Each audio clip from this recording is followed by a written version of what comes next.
at ng Senate Committee on Public Order and Dangerous Drugs. So Brother Franco, napakahalaga po ito sapagkat kahapon pa lang kung walang hokus-pokus at anomalya at mga kabulastugan na ginawa ang mga pulis sa utos nila Torre Marbel and of course ang Commander-in-Chief nilang wala na sa wastong kaisipan si Bongbong Marcos na nilalabag ang mga karapatan ng mga mamamayang Pilipino dyan sa Kingdom of Jesus Christ, eh bakit hindi nyo pinapasok kahapon? Alauna ng hapon or alas 2 pumunta ang City Legal Office ng Davao City Government, City Architecture Office, City Engineers Office, sapagkat sila ay magsasagawa ng preliminary area inspection. Bakit hinarangan ng mga pulis dyan sa basement ng Jose Marie College and even sa entrance ng Davao Cathedral Center na worship center ng mga KOJC members? So bakit nyo ginawa yon? The engineer at iba pang mga opisina ng local government. Pero ito, nag-inspeksyon direkta ang City Engineers Office ng City Government of Davao, City Architecture for Building and Structure, at City Legal Office. Kung walang tinatago kayo, General Diwata Torre, at wala kayong kabulastugan at illegal na mga ginawa na panghuhukay at pinasok nyo pa ang mga tagahukay mula sa Diwalwal mining area, may mga welding machine at mga drilling machine na pinasok nyo mga jackhammer, bakit nyo hinaharang ang mandato at representasyon ng City Legal Office, City Architecture, and City Engineers Office ng Davao City? Diyan pa lang foul na foul na. So kahit ano pa ang gimmick na ipapakita nyo mamaya sa actual Senate Ocular Inspection, that will be null and void. Walang bisa yon. Correct. Kaya Eric, ngayon naitanggapin natin ang balita. Live report mula kay Jean Domingo nasa linya. Magandang umaga, Jean. Kaya Eric is here also. Yes. Jean? Magandang umaga. Yes. Magandang umaga, Franco. Magandang umaga, Ka Eric. Yes.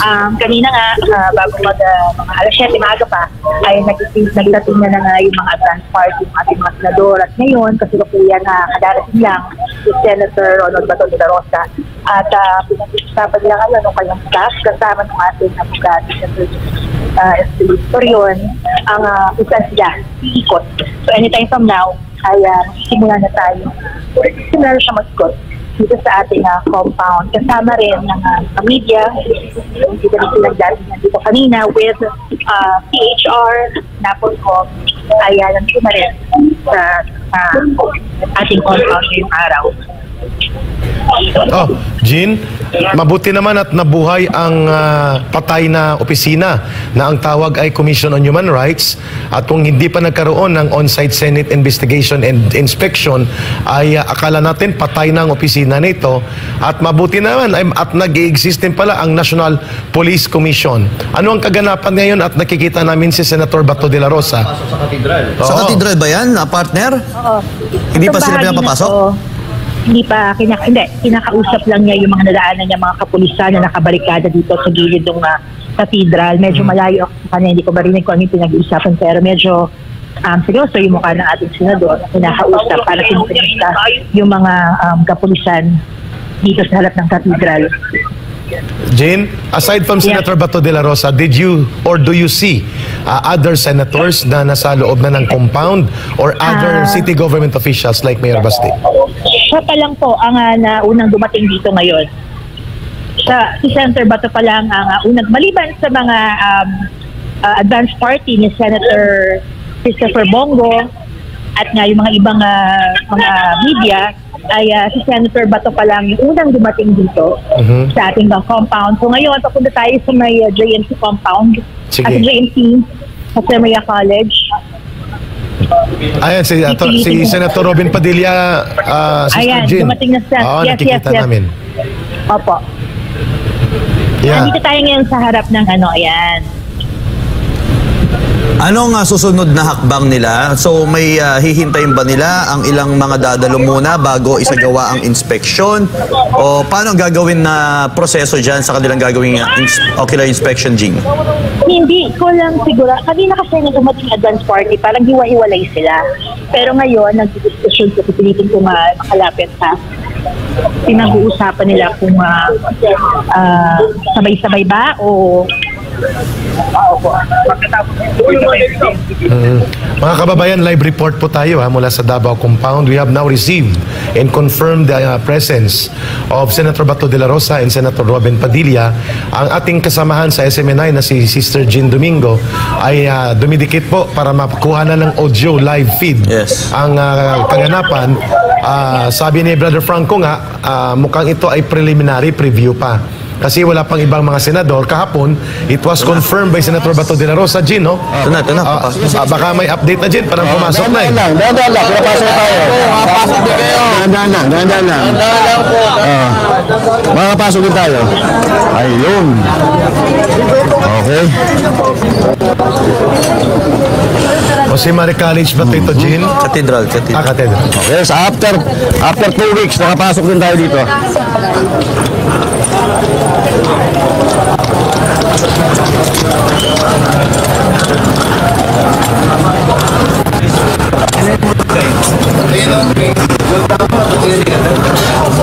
Sa loob. Yan. Dahan lang. Patuloy po kayong Dahan nanonood lang. sa live na preliminary tour of inspection ni Senator Robin Hood Padilla at Senator Bato de la Rosa sa Cathedral Center ng KOGC compound.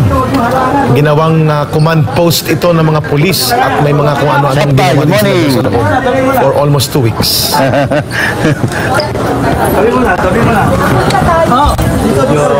So maraming mga media Ayan.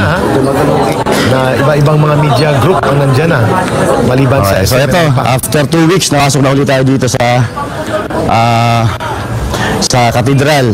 Ito po yung mga binutas. Ito. Butas. Binutas po yun. Ang gulo.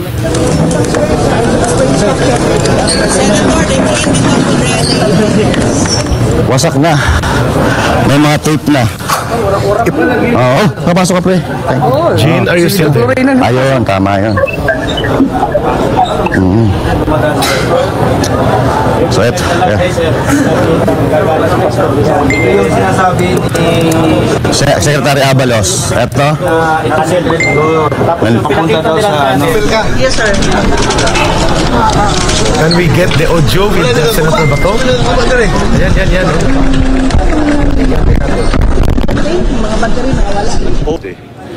Oh.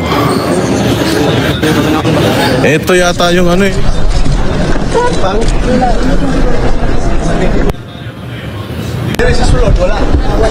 Mga tools ito na pangbutas at panghukay. Gutterman. Ayan po yung ginamit sa pagtibok ng puso. Ito yung worship podium na pinagbawalan gamitin. So, ayan, Binasak nila yung pinagsisiraan nila. podium center ito Diyan nagpipreach si Pastor Kibuloy at ang kanilang mga worship ministry.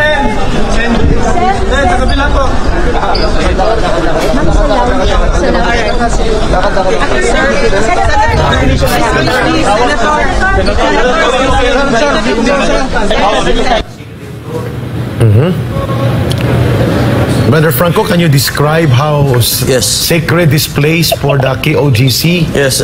Dahil Cathedral Center ito ninyo Correct ka, Eric. Yeah. Ito ang lugar. Wasak. Yeah. Yung nakikita po natin mga kababayan, yan po ang lugar kung saan nagsasamba ang mga magagawa ng KOGC. Pero kita po natin ang ilang mga sira na ginawa po dahil sa paghahanap ng heartbeat na yan. Ayan O pa, ito. may butas. Makikiraan lang po. Makikiraan. Paano tayo magiging dito? Dali lang po.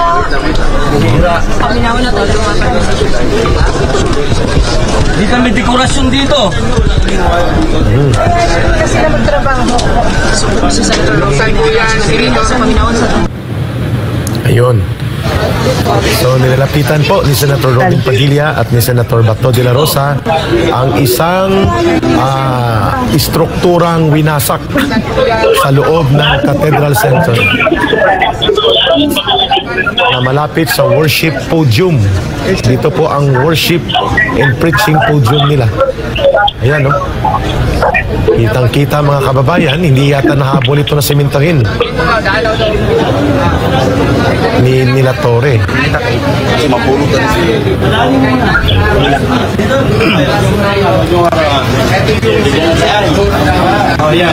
Si Atty. Torion po, kasama si Senator Bato de la Rosa at si Senator Robin Padilla. Ayun. Hindi ako nagkakamali ka, Eric. Ang lugar, holding room. Papasok sila sa holding room. Yan. Ito yung ginawa ng malisyusong kwento ni Abalus at ni Marbil na sa likod daw ng worship altar ay may secret door. Sila lang nag-interpret nun. Sabi ni Brother Franco, ito ay holding room. Para ito sa mga preachings. Ito nihanda ang mga para sa pag-preach and worship. Saan bisita ka, Eric? At mga guests. Ayun, close kami na Robin, no? Kita nyo? Ito pa. Senator, dito po. Ayun.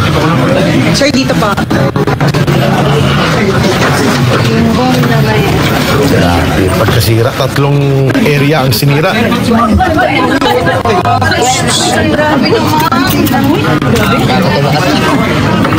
Grabe naman ang media. Eh? Lahat makakapasok. Hindi aalis yung mga kuya. O hindi na kayo kasya lahat dyan, hindi na kayo makakalabas. Ay. Pagbigyan nyo na kasi uhaw na uhaw yan. Wala na, hindi na kayo makalabas. Pag sinara yung pinto, kayo na, kukulong kayo ni Tori lahat.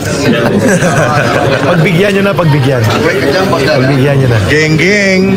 Hey. Kita nyo naman, di ba? Boss Dada, nakita tayo ni Robin Padilla. Boss Dada, kamusta? Oh. Yan ang Banateros. Ano ito, Frank? Ang area na napasok ngayon? Isa lang din sa Holding area pa rin. kwarto, yeah. Holding area pa rin. Holding area pa rin yan. May wasak din yata, oh. Yan, oh. May binungkal din, mga kababayan. Hindi lang ma-focus ni Sister Jean, pero napatigil si Senator Bato, no? May sira din yata sa structure ng holding room. Kasi kung meron man sila mga pinagbubutas dyan ka, Eric, malaman tinakpan nila agad yan. Oo, yan na, lalabas na, lalabas na. Yung iba hindi na habol, Hindi no? naman natin. Oo, hindi na nakompleto. Okay na, okay na. Tabi po muna, tabi. Frank, Kasok na namin yung room ni Pastor. Mag nandito siya sa katiba. Bakit na kami na ba? Sa dibdib po ng lugar. Ano ba yun? Pagwas na tahan, diri mismo sa...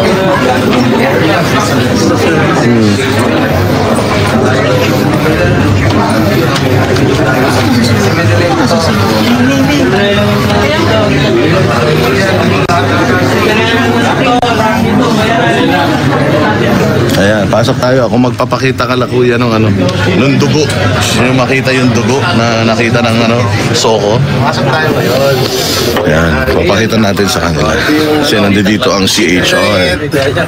Ito na yung secret, ano, room.